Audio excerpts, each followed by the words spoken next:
The wreckage of an Iranian jet fighter shot down over Iraq in the war that's shaken the whole Gulf region and the wider world beyond.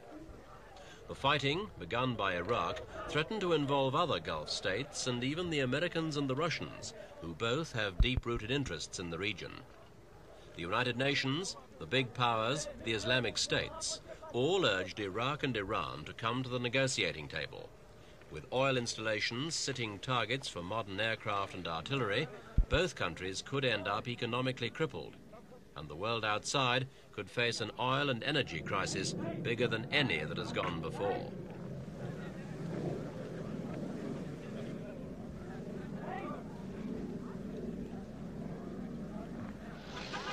If the war came as a shock to many people, it was no surprise to those who have been following the actions of the past. The rivalry is in fact central.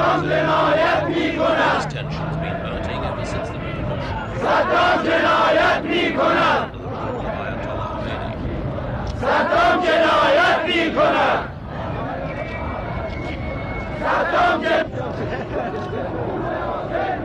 Reflects the basic schism in the Islamic faith. The Iraqi leadership is Sunni Muslim, the Iranian revolutionaries are Shia, and Khomeini's earlier calls on Iraq's sizable Shia community Saddam Hussein can be seen in retrospect as the Iraqis to launch the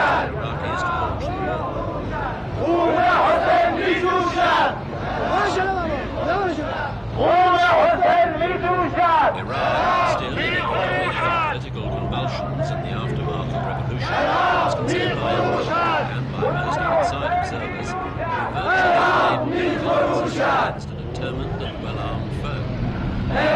The Islamic fervor that had defied the Shah's tanks and bullets now burned fiercely again in the face of a common enemy. Slaves and frontiers answered the call, and even the left-wing Mujahideen backed the all-out war effort. Iran was determined not to make the slightest concession.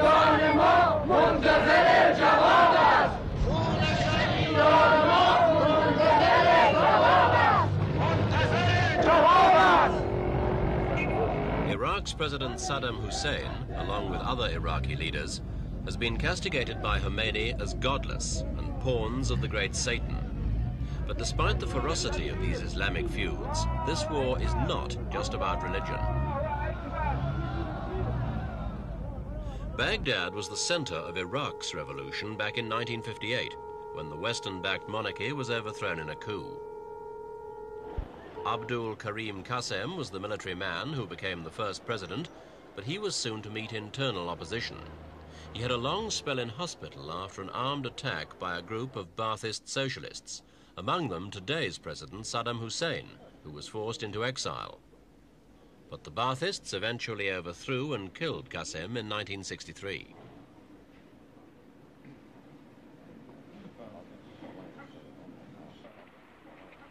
Border disputes are nothing new between Iraq and Iran. This film from 1972, with Iranian troops in action, was taken on the same central plateau where the Iraqis made their first cross-border incursions this September. The ill-defined boundaries left behind by European powers have long been the subject of disputes that have flared into violence in times of tension. Though much of the area is a desert, it's national pride that is at stake on both sides. Further north, the border winds through the mountains of Kurdistan. This region, spreading into Iran and Iraq, and also into Turkey, is the home of the Kurds, the fierce mountain people who have been a constant source of trouble to successive governments in Baghdad and Tehran. It was the Shah's promise to end his support for the Iraqi Kurds that was to play an important role in events leading up to the latest conflict.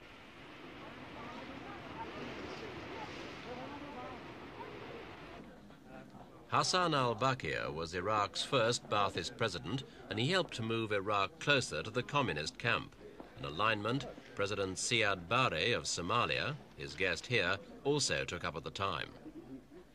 But the strongest man in Iraq was already the vice president, Saddam Hussein. Ironically, it was Saddam's duty in 1975 to welcome Amir Abbas Hoveyda, the Shah's Prime Minister, for the endorsement of the so-called Algiers Agreement between Iran and Iraq. This treaty contained the Iranian pledge to end support for Iraqi Kurds.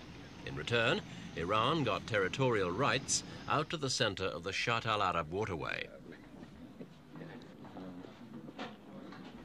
Saddam was deeply unhappy over the agreement, and the recovery of this territory was one of the prime targets of the current fighting.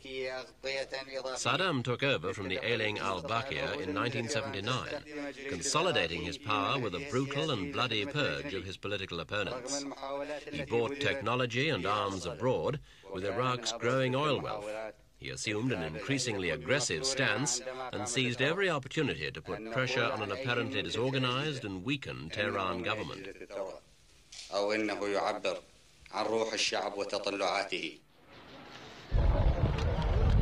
In April 1980, thousands of Iranians who had been living in Iraq were expelled to become refugees in their own country. The bitter rivalry between Shia and Sunni Muslim factions, encouraged by Khomeini, was one reason. But there was also tension between different groups of Iranians. Iraq had given shelter to thousands of Khomeini's opponents. Many were allegedly trained in sabotage and subversion, and then sent back into Iran's Khuzestan province, or Arabistan as the Arabs call it, to disrupt oil installations and spread sedition.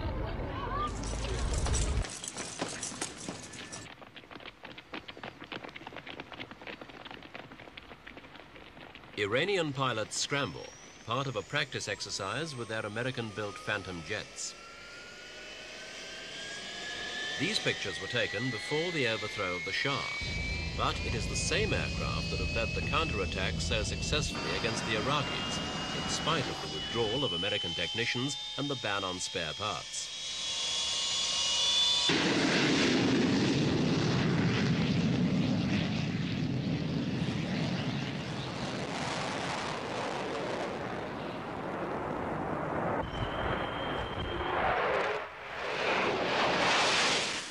In one of the first acts of war on September the 22nd, Iraqi planes attacked Mehrabad airport outside Tehran, an apparent effort to knock out Iran's air force on the ground. But the raid was not conclusive. Less than 2 hours later, Iranian Phantoms were streaking across the borders in the other direction to attack Iraqi bases.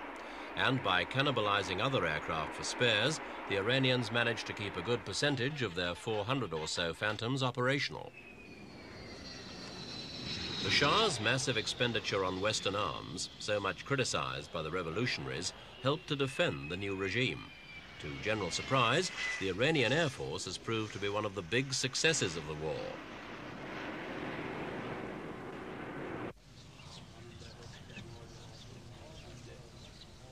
The Iranian army is the branch of the armed forces most affected by the revolution. Regular troops were generally drawn from the masses, with the officers coming from the privileged classes. But the army leaders were among the first to be sentenced to death by revolutionary courts, and many soldiers either went into hiding or were sent home by the new, less military-minded leaders. Remaining units were led in prayers by the mullahs rather than in arms drill by officers.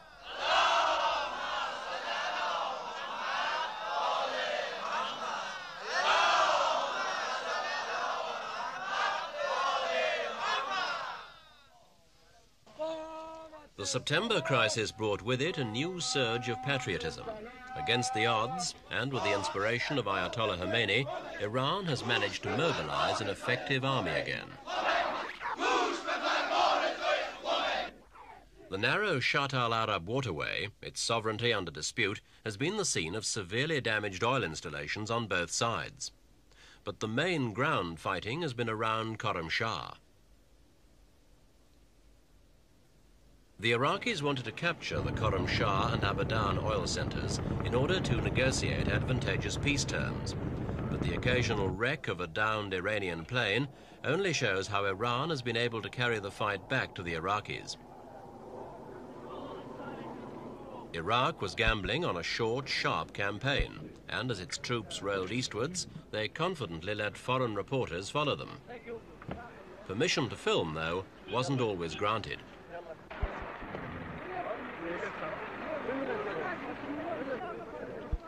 Okay, we go.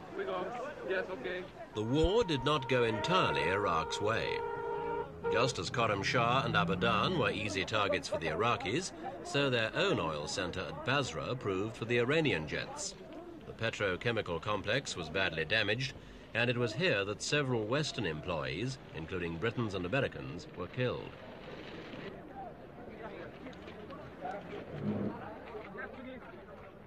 The initial cross-border thrust was quite successful. Various Iranian equipment was captured as border posts were overrun. If all went well, Iraq was planning a multi-pronged advance that would take its forces north, south and east into Khuzestan. A number of Iranian pilots were captured. Claims to have shot down 200 planes were clearly exaggerated and part of the propaganda exercise. There were accusations that some Iranian bombs had been deliberately aimed at civilian targets. But with modern jets flying so fast and so low to avoid radar and missiles, accuracy can hardly be expected of the pilots.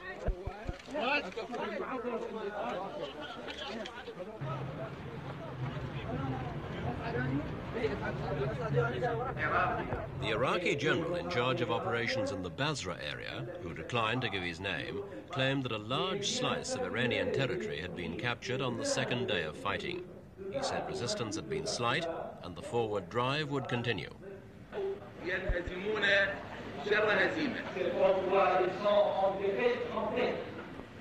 A group of Iranian prisoners, tired and dejected, were presented as examples of the low morale among the opposing forces. Iraq was clearly confident things were going its way. Photographs made available to foreign reporters showed battlefield scenes of captured troops and weapons, among them a British-built tank. For the Iraqi public, television programs consisted entirely of pictures of the fighting, patriotic music and constant news bulletins.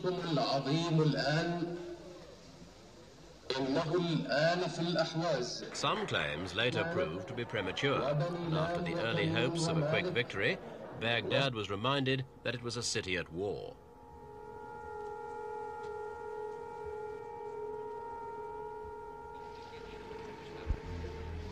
By supersonic jet, Baghdad is only 10 minutes away from Iran. The Phantoms repeatedly evaded the defense batteries and intercepting MiG fighters, and they delivered a devastating blow by hitting a French-built nuclear research center 30 kilometers east of the capital. They also hit an oil storage area on the outskirts of Baghdad, whose citizens were now beginning to take the air raid warnings seriously. The increasing damage around them could no longer be ignored. By now, Iran was gaining in confidence. Ayatollah Khomeini declared there was no question of compromise. The fighting would go on until the last Iraqi was driven from Iranian soil.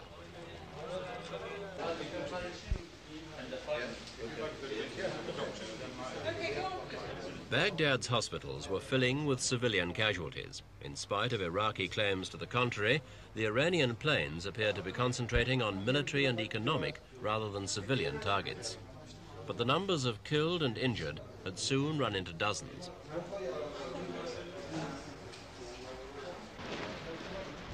Paris became the venue for claims and counterclaims after less than a week of fighting. The Iranian Vice President, Tariq Aziz, was believed to be seeking assurances that France would go ahead with the planned delivery of 60 Mirage jet fighters. But in a communique, France restricted itself to a general call for moderation. Mr. Aziz also took a moderate line by declaring that his country had no territorial claims on Iran.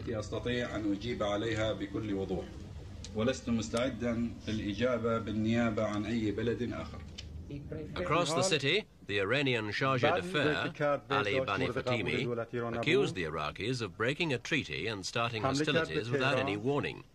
He said the attack on Tehran's airport was the first indication of what was happening. He also accused Iraq of interfering in Iran's internal affairs of Kurdistan, and he claimed that Iraq had been receiving help in its aggression by the exiled former premier under the Shah, Shapur Bakhtiar.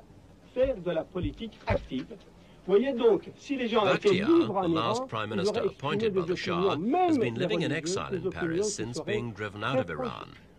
He even survived an assassination attempt here by the Ayatollah's supporters, but he continues to criticize what he sees as a disastrous revolution.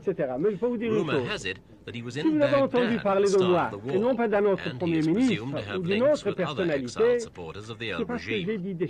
But he's considered merely an irritant to the Ayatollah. He's not thought able to mount a serious challenge to him from abroad. Ceux-là même qui, sous la pression de la populace, ont cédé et se sont inscrits sur la liste Khomeini, lisez les journaux qui arrivent de l'Iran. Tous les jours, vous avez un mot sur Bakhtiar, il avait raison, sur ceci, il avait raison. Mais ils n'ont pas le courage et la possibilité de le dire tout. The whole issue of the Iranian opposition to Khomeini has now been called into question by the war. Some exiles apparently believe that by supporting the Iraqi thrust, they would help to dislodge the Ayatollah's regime. So far, at least, the war's had the opposite effect, increasing Iran's Muslim solidarity. For President Bani Sadr, the war has brought mixed blessings. It is, of course, a severe test of his abilities, but it could well end up by strengthening his hand against the more extreme Islamic forces which have made his task so difficult.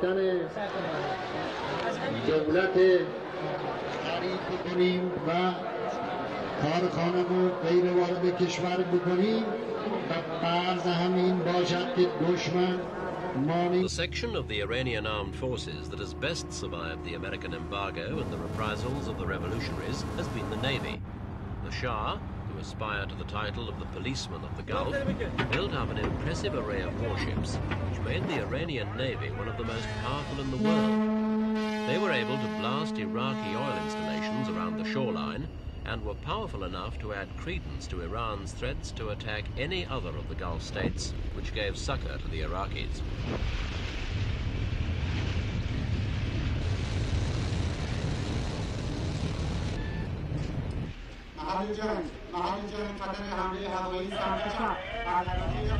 So the legacy of the Shah has again proved of immeasurable value to Ayatollah Khomeini. The power of the Iranian Navy allowed Iran to ignore one of Iraq's demands, the handing back to Arab sovereignty of 3 islands in the Gulf seized by the Shah in 1971.